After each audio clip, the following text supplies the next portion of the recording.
Good evening, I'm Clint Prober.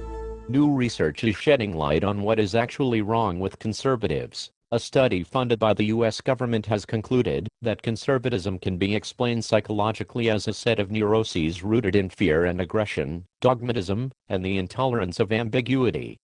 This intolerance of ambiguity can lead people to cling to the familiar, to arrive at premature conclusions, and to impose simplistic cliches and stereotypes, the authors agree in the Psychological Bulletin.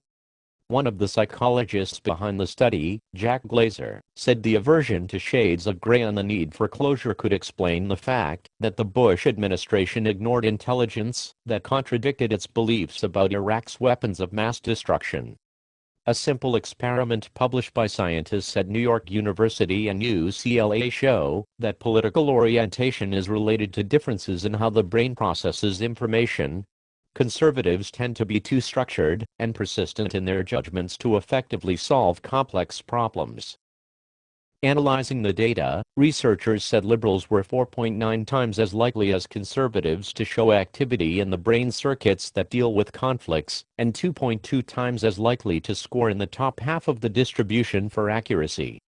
This simplified brain structure coupled with a belief system that is factually incorrect tends to magnify the effects of cognitive dissonance.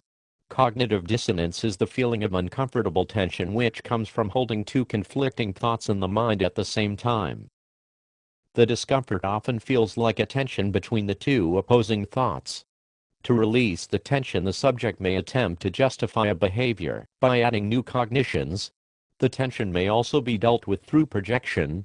Projection is a psychological defense mechanism whereby one projects one's own undesirable thoughts, motivations, desires, and feelings onto someone else. Projection can also be established as a means of obtaining or justifying certain actions that would normally be found atrocious or heinous. This often means projecting false accusations, information, etc. onto an individual for the sole purpose of maintaining a self-created illusion. For example, an old white racist may say, "I'm not a racist, Obama is. I don't discriminate based on race, I just don't like his policies." When unable to adequately describe those policies, the subject will create justifications to maintain the illusion with little regard for fact. When a conservative is presented with irrefutable evidence they are wrong, they will harden their position and become angry. The dissonance of the thought of being so stupid may be so great that instead they revise their beliefs to meet with obvious facts.